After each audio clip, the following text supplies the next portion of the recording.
안녕하세요. 만나서 반갑습니다. 저희는 을지로에서 작업실을 운영하고 있는 어흥회화 팀입니다. 안녕하세요. 네, 저는 김인정이라고 하고요. 저는 최인엽이라고 합니다. 안녕하세요. 초대해 주셔서 감사합니다. 네, 여러분 초대에 응해 주셔서 너무 감사하고요. 저희가 우선 간단한 영상을 하나 보여드리려고 해요. 이 영상을 보고 계속 말씀드릴게요.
와, 아, 와,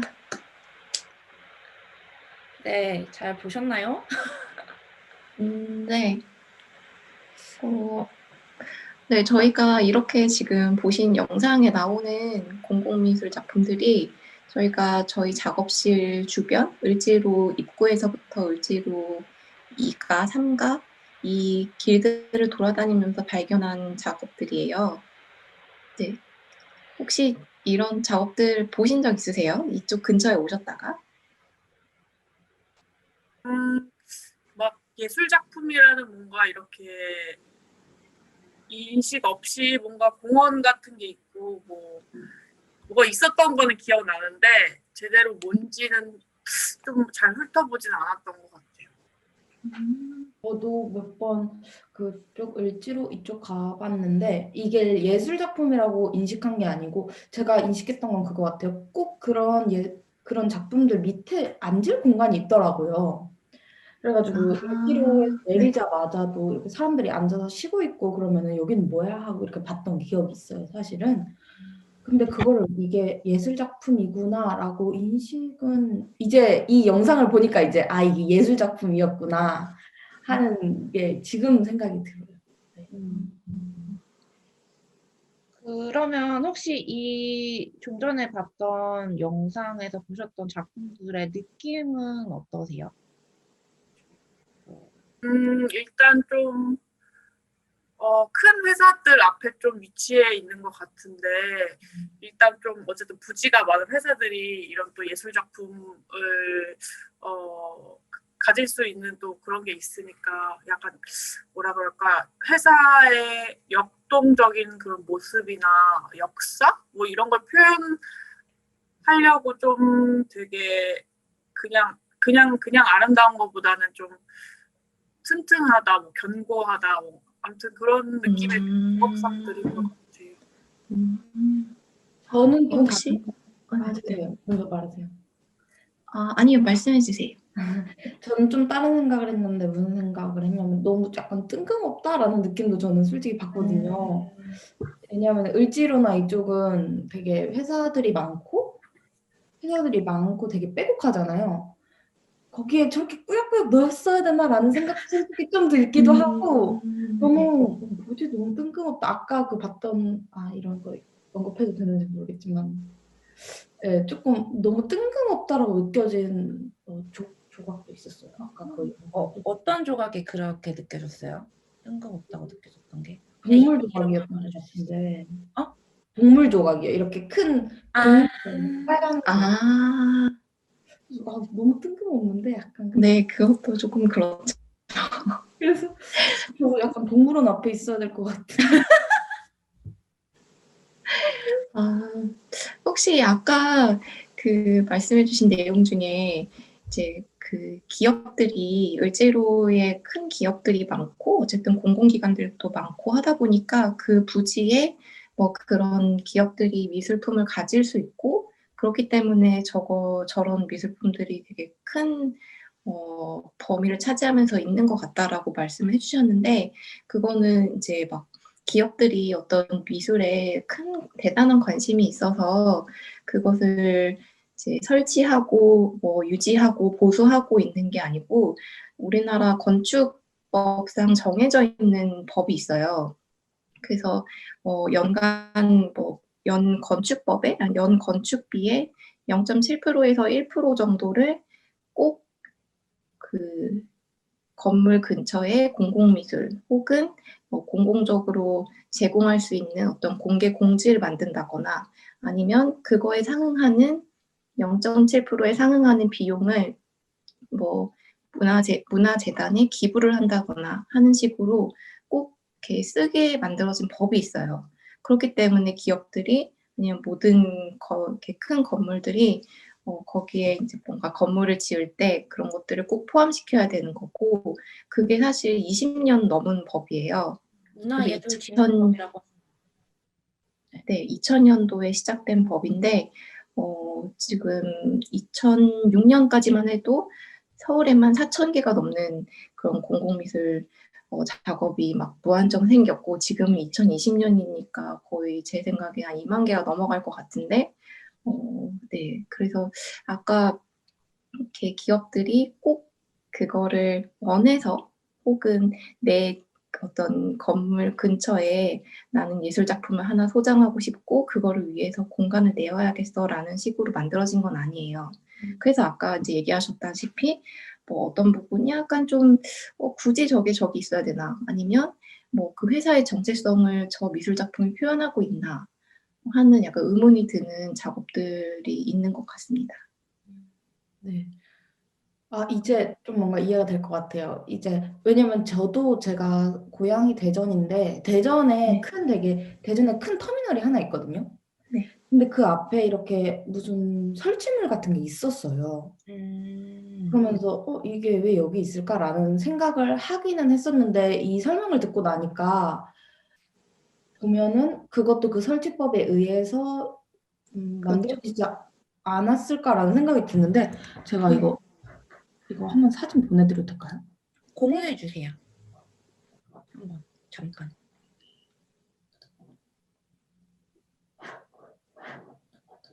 근데 여기 대전 같은 경우는 지역 같은 경우는 좀 그래도 공간이 많고 그러다 보니까 되게 뭐랄까 잘 어우러져 있거든요. 뭐랄까. 그거는 좋은 공공 미술의 예라고 생각이 드는데 잠깐 제가 한번 요거를 다운받아서 공유를 해볼게요.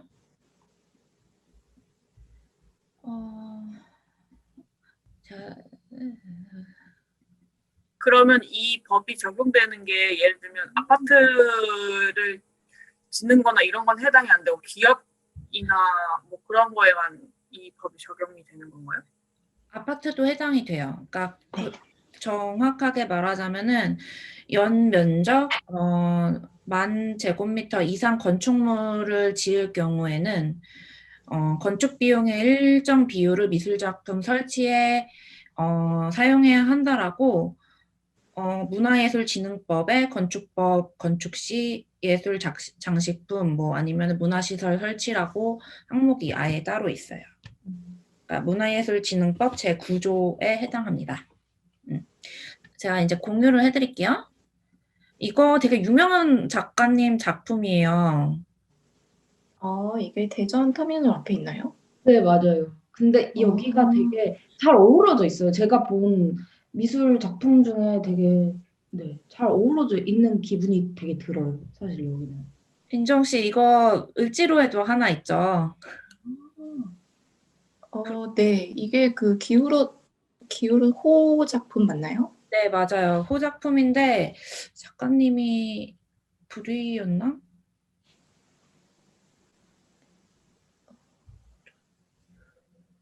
리처드 세라의 작업입니다.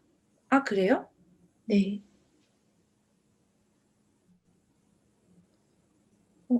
아, 베르나르 브레 작품 아닐까요? 잠시만요. 그런가요? 네, 베르나르 브레 선생님의 작품입니다. 네. 네, 이 대전 종합터미널 앞에도 되게 아름다운 작품이 있네요. 이 작품도 네. 정말 유명한 작품. 이 베르나르 부네 작가의 작품도 저희 을지로 그 길에 하나 있었어요. 근데 그게 사실 지금 말씀해주신 이 대전 시립터미널 앞에 있는 작업들과도 굉장히 작업이 되게 잘 보존이 돼 있는데 저희가 을지로에서 발견한 이 분해의 작업은 철강 회사 앞에 있었어요. 그래서 이 철강 회사가 나름 그래도 생각을 가지고 이 분해의 작업이 보통 저렇게 철제를 이렇게 구부러뜨려서 굉장히 큰 뭐 홀을 만드는 게 원이라던가 홀을 만드는 게 되게 유명한데 그거를 가져다가 건물에다가 그 홀을 완전히 기대서 설치하는 방법으로 했더라고요. 그래서 저희가 그거는 지금 영상에서 나오진 않았지만 되게 철강 회사가 이런 작업을 자신들이 공공미술로 선정하는 것 자체가 꽤나 매력적이다라고 생각한 게 있었는데 보여주신 그 사진들도 그 공간에 굉장히 깔끔하게 잘 유지 보수가 되고 있는 것 같네요. 네, 아름다워요. 일단 그 네. 반지랑 이렇게 공용 광장에 저렇게 설치가 되어 있는 거잖아요. 일단 사진에서 받은 느낌은 굉장히 아름답다. 네, 그리고 저는 그거는 대전에서 봤던 건 되게 그 작품 자체가 되게 존중받고 있다는 느낌이 들었거든요, 사실. 그 작품 자체에 충분한 공간을 가지고 잔디도 깔고 그리고 그러니까 주기적으로 이렇게 관리도 되는 것 같은 느낌을 많이 받았는데 잘 모르겠어요. 그 을지로 그쪽에 있는 부분을 일단 너무 잘 모르겠습니다. 그 영상에서도 제가 유안타 증권 앞에 물론 아직 영상이 올라가진 않았어요. 근데 이제 나중에 이제 주제로 잠깐 짤막하게 다룰 거지만은 모든 건물들이 그렇게 딱 모든 사옥들이 작품을 존중하면서 다루고 있다라는 느낌은 아니었던 것 같아요. 근데 지니 씨가 그거를 되게 잘 봐주신 것 같아요. 대전 터미널에서도 오늘 이렇게 새로운 작업도 보고 새로운 장소의 공공미술도 알게 되네요. 다른 지역에. 감사해요. 정말. 혹시 또 질문 저희가 준비했던 질문은 이렇게 준비를 해봤는데 저희한테나 아니면은 혹시 이거에 대해서 질문하실 게 있을까요? 그러면 그렇게 저는 느껴봐. 다 기업들은 뭔가 밖에 조각상 그런 조형 미술을 밖에 해놨길래 저는 무조건 그런 조각상이나 이런 것만 해놔야 되는 줄 알았거든요.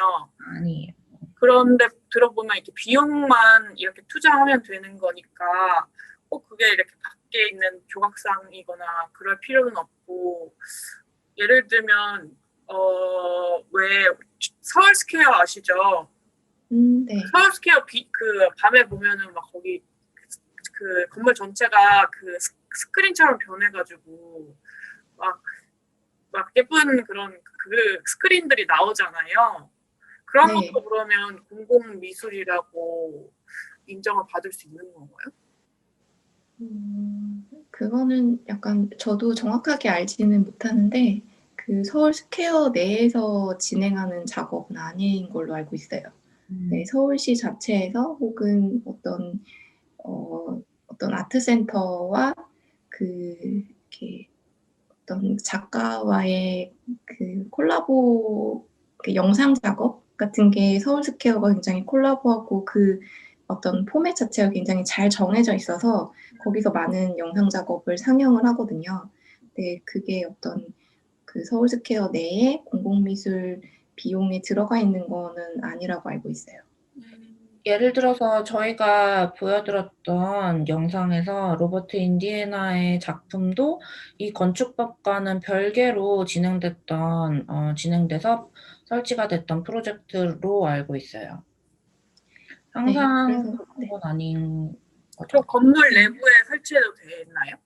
네. 네, 그럼요. 그래서 사실 이게 조각으로만 이렇게 특정화돼 있는 건 아니에요. 그래서 건물 내에 여러분들 이렇게 가다 보면 이제 이렇게 회사 로비 같은 데 굉장히 뭐 큰 그림이 걸려 있다거나 아니면 뭐 최근에는 아까 그 무라카미 다카시 영상 작업 보셨던 것 같이 내부에 패널을 설치해서 영상 작업을 설치를 하기도 하고요.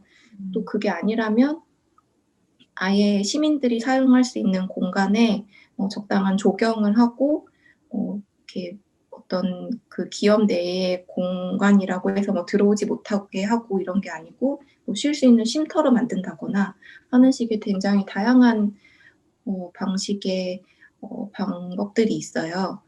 그래서 예를 들어서 아모레퍼시픽 같은 경우에는 아예 땅을 기부를 했어요.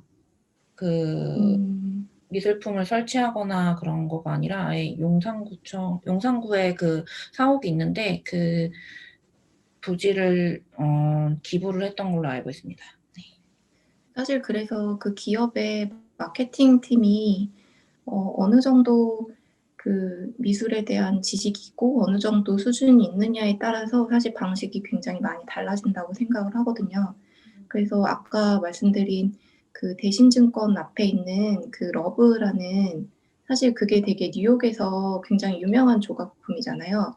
거기 앞에 사람들이 막 다 막 인증샷 찍고 막 그런 조각인데 사실 우리나라에도 이제 그 조각을 그 대신증권에서는 투자 개념으로 설치를 하고 싶었던 거예요. 그건 이제 밖에다 내놓아서 모두에게 공개하는 미술이긴 하지만 대신증권이 그런 게 자기 건물 앞에 있으면 좋겠다라는 식으로 이제 투자를 하는 개념도 있고요. 그래서 그게 조금 여러 가지 많이 혼재해 있는데 아까 뭐 말씀드린 뭐 유안타증권이라던가 뭐 다른 기업들이 뭐 미술에 대해서 아니면 그 주변 환경, 그러니까 본인 빌딩이 가지고 있는 이 주변 환경을 일반 사람들한테 공개할 때 어느 정도의 개념을 가지고 있냐, 어느 정도의 그 미술적인 개념이라던가 하는 것들을 가지고 있냐에 따라서 그 편차가 굉장히 큰 것 같아요. 막 거의 뭐 작가 소개도 없고 아무런 거 없이 그냥 다 버려진 애들도 있고, 네, 그래도 아까 그런 대전 시립터미널 같이 밑에다가 뭐 잔디라도 굉장히 좀 적당한 범위로 깔아주면서 그거에 이제 사람들이 즐길 수 있게 보여주는 것도 있고 그런 것 같습니다.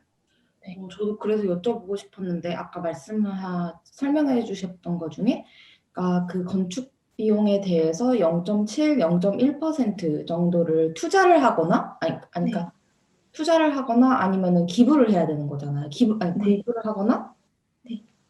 투자를 해서 미술품을 설치해야 하는 거잖아요. 그러면은 기업들이 어떤 걸 더 선호하나요? 그냥 기부하는 것보다는 그냥 그럼 설치하면 되겠지 하고 그냥 설치하는 거를 선호하나요? 아니면 그냥 기부하는 쪽을 선호하나요? 저희가 뭐 지금 그 선호도를 알아보긴 어렵지만 그게 또 시대별로 다른 것 같아요. 2000년대 초에서부터 2010년대까지는 사실 영상 작업이라던가 아니면 되게 한국에서도 공공미술이라는 개념이 굉장히 희박했어요.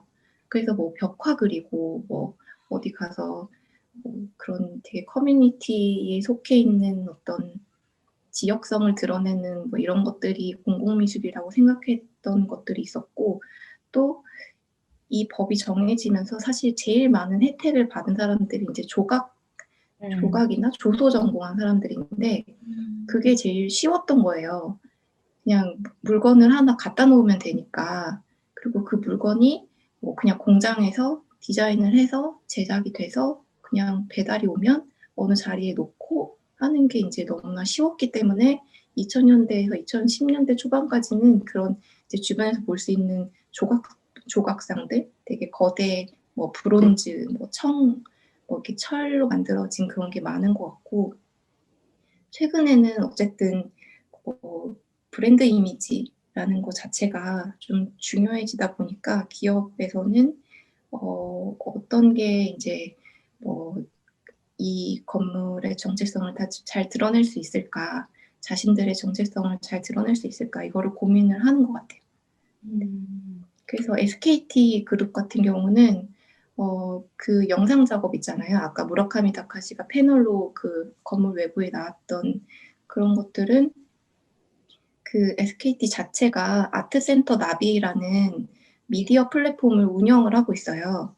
그래서 거기는 주로 영상 작가들이 전시를 하고 막 외국 유명한 작업들을 사서 아예 이제 소장품들도 굉장히 많은 그 아트센터 나비라는 이제 센터가 있는데 그 센터에서 아예 제공을 하는 것 같더라고. 그 건물의 모든 미디어 작업을 총괄하고 운영하고 바꿔주면서 계속 교체하고 하는 것들을 하고 있는 것 같아요. 일종의 공개적인 공간에서의 미디어 아트 전시라고 할 수 있을 것 같고, 그다음에 이제 아까 보여드렸던 영상에서는 안 나왔는데 저희가 하나은행 사옥 안으로도 한번 들어갔었거든요.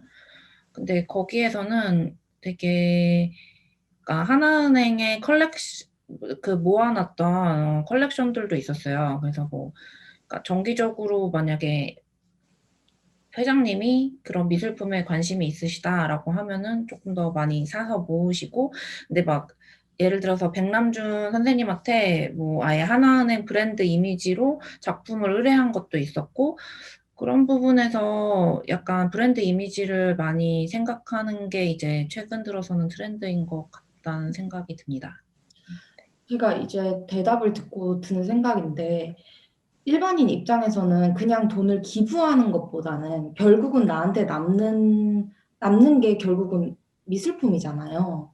조각품이나 전시품이니까 그냥 그거를 갖다 설치하는 게 낫겠다라는 판단을 할 수 있을 것 같아요. 만약에 그 기업에 미술에 대해서 크게 이렇게 전담을 하거나 아는 사람이 없다면은 그냥 그게 그렇게 뭔가 그냥 그럼 아무거나 갖다 놓고 그러면 우린 법을 지키는 거니까 그렇게 함으로써 이렇게 봤을 때 되게 관리가 안 되고 있는 그 미술 작품들이 있는 것처럼 생각이 들거든요. 근데 이쯤 되면 생각이 드는 게 그러면 어차피 이 건물 이 모든 건축 법에 의해서 0.1%에서 0.7%를 미술품에 투자를 해야 된다 그러면은 그 미술품을 담당하는 사람을 채용하는 것도 그 뭐랄까 그 예산의 한 부분으로 사용될 수 있는 게 아닌가요? 미술품에만 0.7%를 해야 되는 건가요? 아니면은 만약에 이거를 저희 집에 미술품으로 갖다 놔요. 그러면 저희 집에 채용을 하는 거죠. 이 사람은 이거를 이제 관리하는 사람? 한 달에 한 번씩. 네. 네, 되게 새로운 아이디어인 것 같아요. 너무 좋은 아이디어인 것 같아요. 맞아요. 네. 네. 대부분 기업에서 운영하는, 그러니까 일부분 다 그런 거는 아닌데, 일부분 기업에서 운영하는 미술관들이 있을 경우에는 큐레이터가 있기 때문에 그분들을 통해서 보통 뭐 갤러리스트나 큐레이터를 통해서 작품을 매입하지 않을까 이런 생각이 들고, 아니면 간혹 가다가 이제 저렇게 뜬금없이 왔다라고 느껴지는 부분에서는 큐레이터가 없거나 아니면은 이제 뭐 인사팀은 아니겠구나. 그 홍보팀에서 담당을 해가지고 뭐 매입하지 않았을까라는 생각을 해봅니다. 그래서 사실 전문적인 미술에 대한 지식이 만약에 없는 홍보팀이나 마케팅팀이라고 한다면 약간 제가 알기로는 이거를 뭐 브로커라고 하면 좀 이상한데 이렇게 중간 업체가 있는 걸로 알고 있어요. 에이전시. 그래서 예전에 현대건설에서도 이런 걸 담당하는 이렇게 부문이 있다고 들었었고, 그런 건축회사에서 이미 이제 너무나 많은 건축들을 지으니까 이미 알고 있는 어떤 이런 조각을 만드는, 이런 걸 만드는 작가들의 부류가 있고, 그 부류와 이제 연결해 줄 수 있는 중간 업체가 있고, 또 이제 건축사가 있고, 이렇게 되고 있다고 알고 있어요. 그래서 사실 저희 을지로뿐만 아니고 서울시 내를 돌아다니다 보면 같은 작가의 작업이 여기저기 있는 걸 볼 수 있어요. 그래서 뭐 을지로에 하나 있고 강남에도 하나 있고 뭐 또 어디 가면 또 하나 있고 막 이렇게 되는데, 사실 그게 저희가 생각할 때는 그게 그 작가의 작업이 여기도 어울리고 저기도 어울린다라고 생각하기보다는 이 작가는 이런 식의 유통을 굉장히 많이 하는 작가구나 하는, 그런 게 연이 많이 닿아 있는 작가구나라는 생각을 하게 됩니다. 네, 맞습니다. 거의 벌써 30분 가까이 인터뷰 그런가요? 네. 하다 보니까 되게 많이 길어졌네요. 네. 혹시 더 질문이 있으실까요?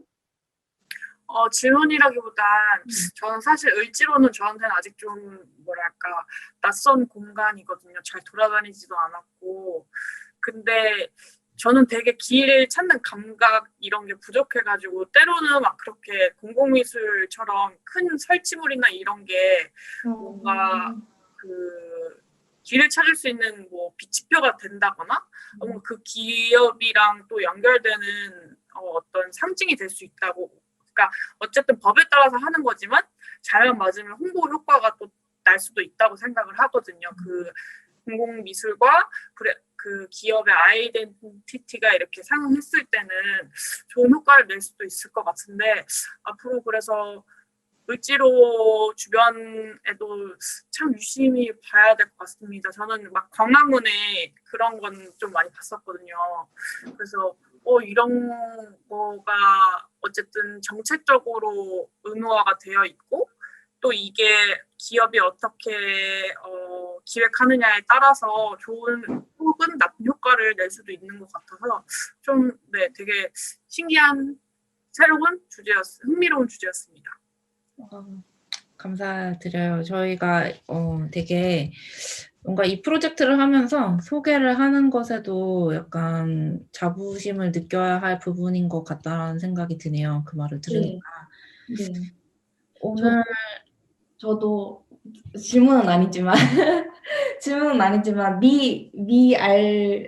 미알못의 한 인간으로서 미술을 정말 모르는 한 인간으로서 이런 프로젝트가 되고 있다는 것도 되게 신선한 것 같고, 이제 뭔가 정말 아무것도 모르지만 저런 걸 봤을 때 이제 이게 이런 정책에 의해서 지금 저렇게 있는 거구나, 저게 미술 작품이구나 하는 이제 인지 정도는 할 수 있는 것 같아가지고 어느 정도 그래도 한 1%는 이제 1%는 이제 미술에 대한 지식이 생긴 거 아닐까라는 생각이 듭니다. 감사합니다. 좋습니다. 저희 인터뷰에 이렇게 참여해 주셔서 너무 감사드리고요. 감사드려요. 저희 코로나 때문에 이렇게 온라인으로 진행을 하게 돼서 좀 죄송하게 생각합니다. 뭐 그래도 요즘에 이렇게 확진자 수가 늘어나는 때는 집에 있는 게 안전하겠죠. 어쨌든 인터뷰에 참여해 주셔서 감사하고 다음 기회엔 직접 을지로에서 만나서 이렇게 돌아다니면서 소개할 수 있는 기회가 오면은 좋겠네요. 네, 감사합니다. 감사합니다. 아.